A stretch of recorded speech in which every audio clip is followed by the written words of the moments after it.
Because, yo, what's up, guys? Hope everybody's doing well. Brentford versus Liverpool 2-0. They held up as much as they could. They could not do any more. Brentford could not do any more while simultaneously they were attacking, because they were also attacking, especially in that first half. And Mbeumo had a bunch of opportunities to be able to, not as much as Liverpool, obviously. I think the touches on the final third for Liverpool were like over 100. At least it was like 97, 98, but the clock was still going. So I'm assuming they went over 100 versus 13, 27 touches for Brentford. But man, the few touches, the few opportunities that they had with Mbeumo and Wissa were close. They were close. Yeah, there were times, and I thought Liverpool did a fantastic job of coming back and recovering with Szoboszlai. There was one where Szoboszlai was just following Mbeumo, and Mbeumo does the cut. And if it wasn't for Trent, I mean, he was cooked. He was absolutely done for, and Mbeumo with a strike would have been just lethal. I think he would have scored. Van Dijk also got taken on by Mbeumo, but then made the recovery the second time. Really good effort from both teams. Absolutely. And Liverpool just could not find a way in. Diaz, I think, got the closest in the second half with a really nice strike, but Flecken with the save. Who didn't have strikes? Who didn't have opportunities? McAllister, I think, like 3 in a row. And the last one being a header from a corner kick. Really close. Gravenberg had a chance. Szoboszlai got a chance. Salah had a chance, obviously. Diaz had a chance. Gakpo was also close to scoring. Trent was also close to scoring. Van Dijk probably could not. I mean, everybody except Alisson. Insane. I don't know how they held up. And who comes in out of nowhere? Darwizard, with especially that second strike. But the first one, really good cross from had a rebound and ended up crossing it on the first go for Trent.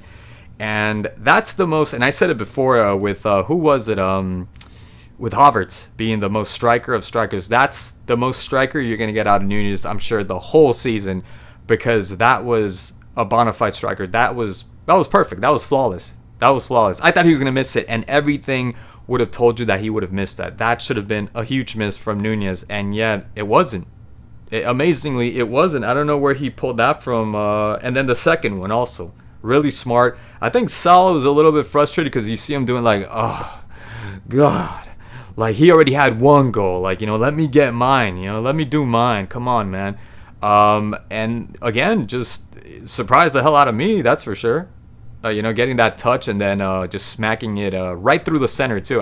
I mean, it could have hit the keeper in the face, or it could have hit the crossbar. Knowing him, it could have hit the crossbar, but he comes out and right at the end.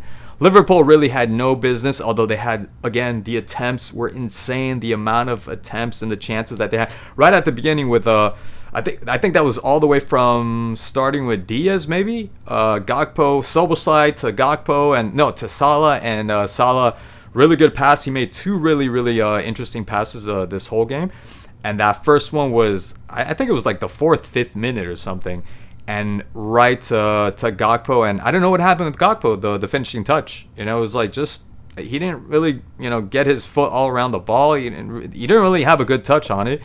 And it just trickled outside. It just kind of just rolled right outside. He didn't get a good touch to it. Yeah, because the goalie didn't get it. The keeper did not touch it at all. But he came out really good, really wide, There were so many opportunities.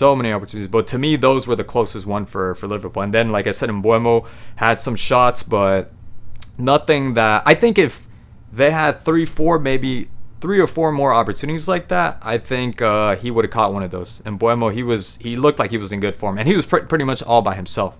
Wizza also had an opportunity, but Mbeumo was the closest one. And again, they held up. And they did a really good job defensively. My God, did they do a good job, because it was coming from everywhere, from everybody. Simicas, everybody was trying to get in, and it was like a wall. It was unpenetrable, unassailable from Brentford.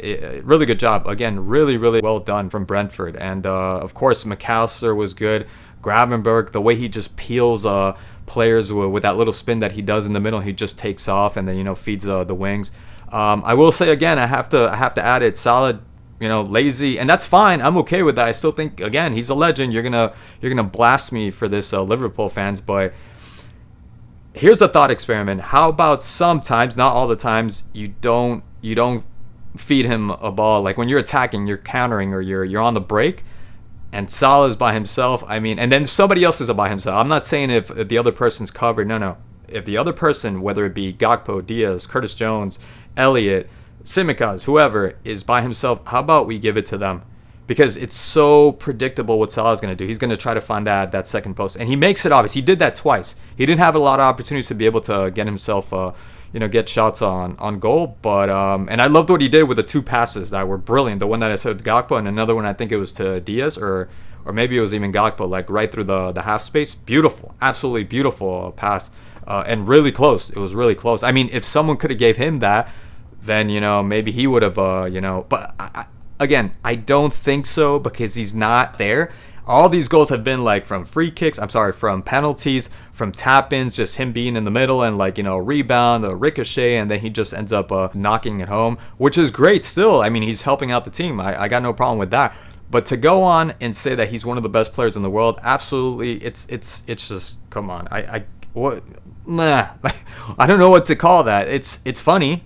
It's really, really funny. And sometimes maybe give it to somebody else because it's so predictable. He's going to do that. He's going to try to find, like I said, the second post. And he did that again, and it was blocked. Or he does his little... That's his little, feint. And he ends up either running straight into the player or players, which is even crazy when he does that when there's like 3-4 players. And I'm like, why does he think he's going to get around? There's what is it? There's a video like 2 years ago with little Salah versus, I don't know, like some team or something like that. I don't know if he's watched that game and he thinks he could actually shrink to that size and be able to Mickey Mouse his way. I don't know why he keeps doing that. Instead of just look for somebody else. That would make you a better player. Look for somebody else. Again, I have no problem with Salah, but when people start saying he's the best in the world, just look at his stats. I mean, look at him. Like, who else is pulling up those numbers? I don't care, man. I mean, that's great, and I'm glad, and I'm happy Liverpool won. I want them to win. I want them to win the EPL, absolutely. But these things like that people say, and I'm guessing it's Liverpool fans. I'm not saying it has to be stopped, but put a little bit more thought into that. Why exactly are you saying something like that? I get it, because he's a great player, and he's the leading goal scorer right now of the EPL, if I'm not mistaken. So that's no small feat. Obviously, that's no small feat. But man, does he have some stinkers, some lazy, very drab-looking plays like this one. Today was not the best of day, but I still consider that to be a really good night because of the passes that he did, because he's able to take players away from it, because everybody always thinks that they're gonna pass him the ball. The passes, again, those passes are brilliant, man. You can't take that away from him. And again, I understand he's at that age, and not so much because he's feeling it, but he's probably trying to take care of himself. He's looking for longevity, and I respect the hell out of that.